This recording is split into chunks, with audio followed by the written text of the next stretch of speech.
What's up, guys? Dave Blacks here, and today Joe Rogan and Wes Huff just dropped the podcast. I told you guys I was going to do a review on it. I'm probably going to break this up into two categories. I'm going to talk about Billy Carson, and I'm going to talk about the religion aspect of it, because I think it's important to talk about both of these things, and I don't really want to mix the religious part in with Billy Carson. It just doesn't feel right.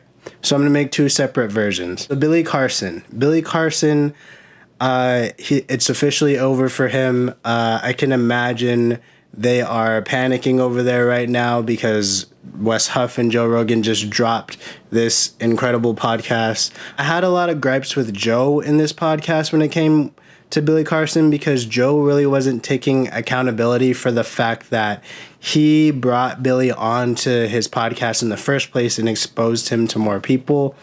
But we'll get into all that. Let's start with from the beginning. Let's run the first clip of the introduction, and then I'll give my comments on it, and we'll do that. You know, it's one of those things where it's very unfortunate when people get caught with their pants down. And I'm not an expert in many things, but the things that I am an expert on, you could wake me up at 4 o'clock in the morning and ask me about those things. And I go, oh, yeah, no. Yeah. This is what it is. Yeah. I know, you know, like martial arts or comedy. I could give you an expert version of reality. It seems like he does not have that, and he is a wonderful talker, and it's a lot of fun. I like watching his videos. I love all that ancient history stuff, and even the most ridiculous tinfoil hat aspects of ancient. It's fun. It's entertainment. But I know that there's a difference. Like Andrew Schultz and I had a discussion about this. Like he said when he had Billy on the podcast, he said, we're not going to fucking research anything. We're not going to search anything. We're not going to do anything. We'll just let him talk. So I really like that Billy Carson was brought up right at the beginning. Joe didn't waste any time getting into it. Wes didn't waste any time getting into it. But it seems like Joe is backpedaling now. Like he is kind of distancing himself from Billy, which I don't think is a bad thing. But at the same time, like I said, it's that accountability thing where you kind of introduce Billy to a wider audience. So where's your accountability in that? Joe just keeps saying this is for funsies. It's all just silly goose games. I didn't mean anything by it, you know, when I brought Billy Carson on. But it's like, you need to tell people that it's all fun and games. You can't just assume people are going to know. People are stupid, dude. You can't just assume, oh yeah, everybody's going to know I'm just playing around. I don't know where he gets that. I think he's just making excuses for himself. So that's my frustration with Joe right now. It's interesting you say the expert thing, because I literally was asked to do it 24 hours beforehand. So I had like the least amount of preparation going into it. And I was okay with that because I'd listened to Billy Carson. Well, and I'd listened to the stuff he'd said. So I knew enough about the ways that he'd articulated things about the ancient Near East and the Bible and Christianity to know enough that his level is pretty surface. But the fallout was that not only did he not want us to release the conversation, but then he started throwing out cease and desist letters. And then he started, trying to sue people. So, I mean, I was never worried because I'm a Canadian, and anybody who's tried to sue internationally knows that. Good luck. Yeah, right. Yeah. As far as I understand it, he would have had to file a claim in a Canadian court that would have been reviewed to have legal. Yo, the fact that Wes only prepared for 24 hours and still made Billy look like a complete buffoon is ridiculous. That's crazy, bro. Oh, Billy just really made this whole thing worse by just harping on this and publicizing it to everybody and threatening people. Like, he should have just taken that L and just tried to not even talk about it like he's doing now and go in his little corner of the internet and just keep doing his thing. But the fact that he is so petty and just has to get back at people, it literally is his downfall. This man has so much hubris.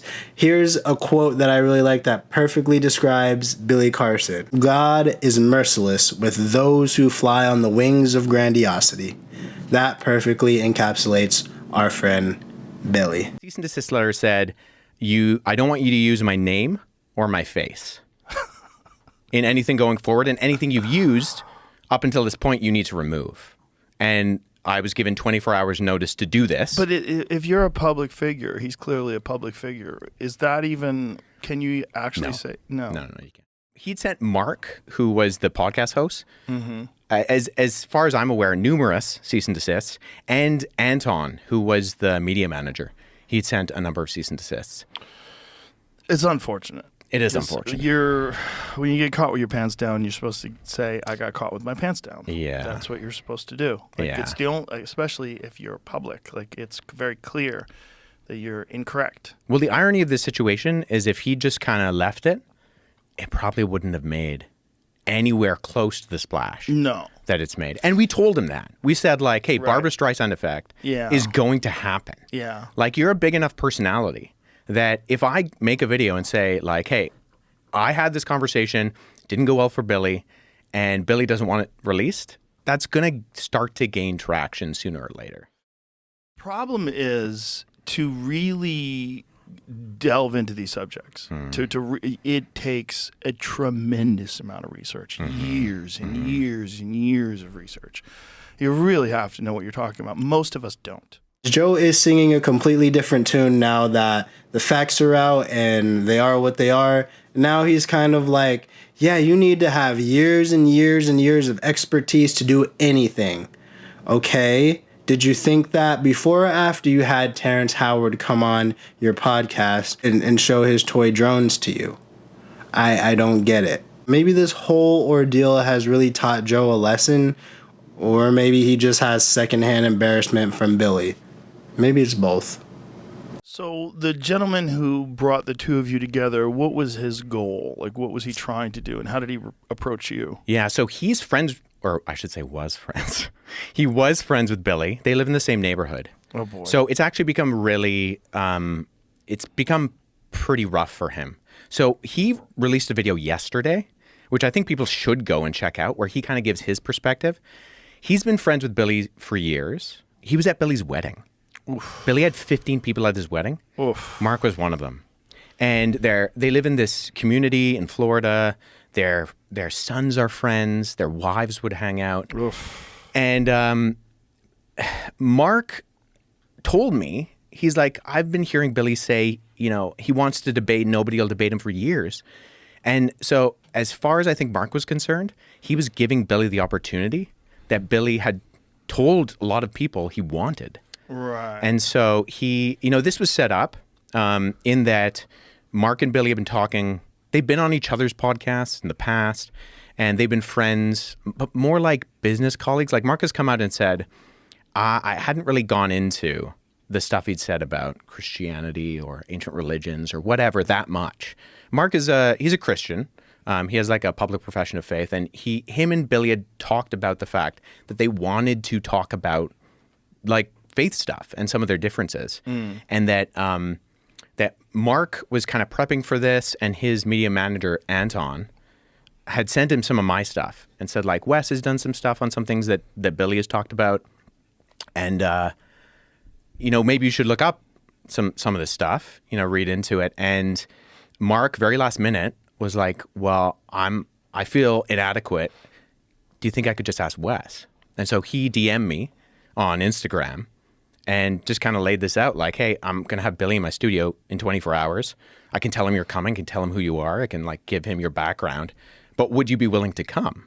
And so that's what I did. And so that's how it got set up. So correct me if I'm wrong, but was Billy aware that this was going to be a debate, or did he think it was going to be just a discussion? Like, what did he think it was going to be? No, he'd been given all of the prerequisites. Like, he knew we're going to go over some of his stuff that he'd said about Christianity, that I was going to come in, who I was, what my name was, some of my background, and that part of the conversation was going to be me kind of asking him some clarifying questions and rebutting some of the things that he said. So you didn't watch the 3-hour live stream that he did you? I watched chunks of it. Okay. I watched a little bit. I'm like, oof. And then I shut it off. And then I watched a little bit more. Oof. Yeah. So unfortunately, Billy there says he had no idea going in. And I mean, as Mark said in his video that he released yesterday, I mean, that's patently false. he knew what it was going to be, who was going to be involved, and even some of the things that we would be talking about. Okay, so that was a lot to unpack. But so now 2 of the 3 people who were involved in this debate are saying the truth, and only one person is saying a different story. I think we know who's telling the truth at this point. Everyone knew what happened. Everyone's starting to make their own video now explaining their side of the story, and everybody's side of the story literally goes against Billy's. Apparently, there's a lot of discussion about how Billy was itching for a debate, and everybody in this debate had, it seems like, ample amount of time to prepare if that's what they wanted to do. The moderator literally didn't have really anything to do with Billy's garbage. I think he was just more of a business partner. It seems like he didn't even listen to anything Billy said at all. So there's that. And part of the whole, like, what I was trying to get Billy in that conversation that I had with him to get to the bottom of partly was a question of methodology. Like, I think he got frustrated at me at one point because I kept asking, you know, what are the criteria that you're using when you're looking at one source versus another source and coming up with a conclusion? Because in historiography, it's the inference to the best explanation. And so there are different ways that you go about that, different methodologies. And historians very rarely disagree on the data and the evidence. It's the conclusions that you draw from that. Right. But then there are some things that are just out and out false. And I don't think Billy totally knew what I was talking about, but it's those criteria that we look at when we look at something that does come from like an oral tradition and eventually gets written down and becomes a literary text. And then you analyze that on the basis of it being a literary text. This is sort of the problem between with being self-taught rather than conventionally academically trained. Definitely. See, this is exactly what I was talking about in my video with Billy Carson and Terrence Howard. You can't just watch a bunch of videos and just claim to be an expert on things, because then you end up questioning things that have already been debunked because you're selective studying. It's offensive to people to act like you're a scientist or a scholar or a historian and you literally have just watched videos and had life experience. It's insulting, it's rude, and it's arrogant. Please, everybody who acts like this, just get out of here. If you're gonna study the field, just do it the correct way, okay? Please. That's all we're asking for. Just do it the right way. See, this is exactly what I was talking about in my video with Billy Carson and Terrence Howard. You can't just watch a bunch of videos and just claim to be an expert on things, because then you end up questioning things that have already been debunked because you're selective studying. It's offensive to people to act like you're a scientist or a scholar or a historian and you literally have just watched videos and had life experience. It's insulting, it's rude, and it's arrogant. Please, everybody who acts like this, just get out of here. If you're gonna study the field, just do it the correct way, okay? Please. That's all we're asking for. Just do it the right way. So that's why when I see people like Billy Carson talk about being able to read Sumerian, I'm like, dude, I read ancient languages and I've tried and I can't make heads or tails of Sumerian. Yeah. So that's a tell. Unfortunately, it kind of gives away. Listen, I like Billy. He was a nice guy. I really enjoyed talking to him. I really do. I think his videos are fun. But I also think truth is important. I have no problem with him as an individual. He just needs to course correct. Yeah. Yeah, course correct and recognize what you know and what you don't know. And that you're not doing people a service, especially people like myself that aren't educated in this. Like we turn to others who claim to have a vast knowledge of this to help me out. Tell me what's going on. When I sit down and talk to you, tell me what's going on. Okay, I guess I'll give Joe a pass for Billy Carson. He doesn't really know the Bible or anything, so there's no way he could have called him out.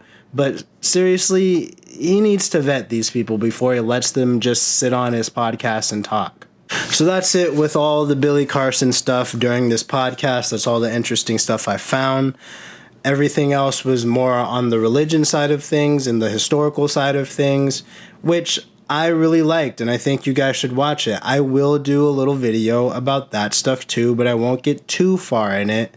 But I'll say what I have to say, and some of you guys may not like that. For now, Billy Carson remains irrelevant, banished to his little corner of the internet, and of course he's still going to have followers because people are people. But all we can do now is just hope that this is all over. Wait, what's that?